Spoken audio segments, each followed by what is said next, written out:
ఓ వ్యక్తి ఊపిరితిత్తుల సమస్యతో కావచ్చు, ఇతర చెస్టు సమస్యలతో కావచ్చు, హాస్పిటల్‌కి వెళ్ళినప్పుడు డాక్టర్ ముందుగా ఎక్స్‌రే రాస్తారు.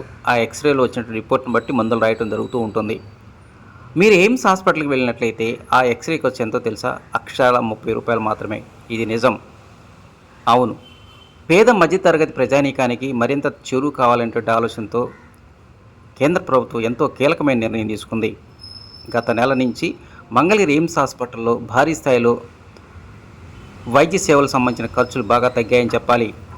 గుంటూరు, విజయవాడ నగరాల మధ్య పేద మధ్యతరగతి ప్రజానీకానికి కార్పొరేట్ వైద్యం అందించాలనేటువంటి ఆలోచనతో కేంద్ర ప్రభుత్వం ఏర్పాటు చేసినటువంటి ఈ యొక్క ఎయిమ్స్ హాస్పిటల్ అనేటువంటిది ఓపీ సంఖ్య రోజు రోజుకు పెరుగుతుంది. రోజుకు సరాసరి 2 నుంచి 2,500 మంది ఇతర ప్రాంతాల నుంచి రోగులు వైద్య సేవల కోసం వస్తూ ఉన్నారు.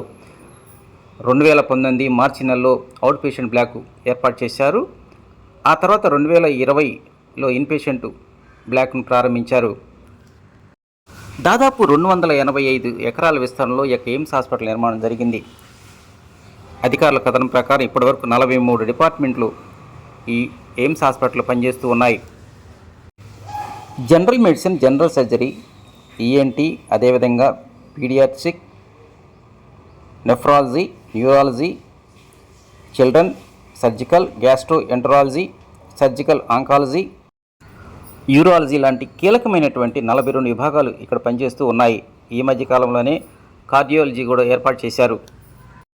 దేశవ్యాప్తంగా ఉన్నటువంటి ఎయిమ్స్ హాస్పిటల్లో యూనిఫామ్ రేటు అమలుపరుస్తూ ఉన్నారు. ఉదాహరణకు న్యూఢిల్లీ ఎయిమ్స్ హాస్పిటల్లో ఉన్నటువంటి రేటులు మంగళగిరిలో ఉన్నటువంటి ఎయిమ్స్ హాస్పిటల్ రేటు ఒకేలా ఉంటాయి.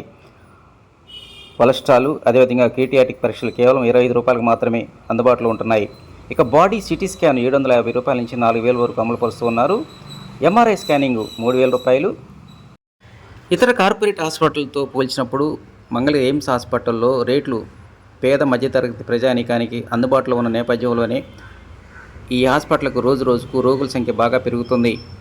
గుంటూరు, విజయవాడ నగరాల చుట్టుపక్కలే కాదు, ఉభయ తెలుగు రాష్ట్రాల నుంచి పెద్ద సంఖ్యలో రోగులు ఇక్కడికి వచ్చి వైద్య సేవలు అందుకుంటూ ఉన్నారు.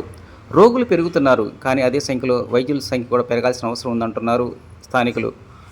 ఉదాహరణకి ఎంఆర్ఐ స్కానింగ్ తీయించుకోవాలంటే నెలల తరబడి సమయం పెడుతున్నటువంటి నేపథ్యంలోనే వీటి యొక్క సంఖ్యను కూడా పెంచాల్సిన అవసరం ఎంతైనా ఉందని స్థానికులు భావిస్తూ ఉన్నారు. ఏదేమైనా కేంద్ర ప్రభుత్వం తీసుకున్నటువంటి ఈ యొక్క రేట్లు తగ్గింపు అనేటువంటిది సామాన్య ప్రజానికి మాత్రం ఎంతో ఊరట కలిగించే అంశం అని చెప్పాలి.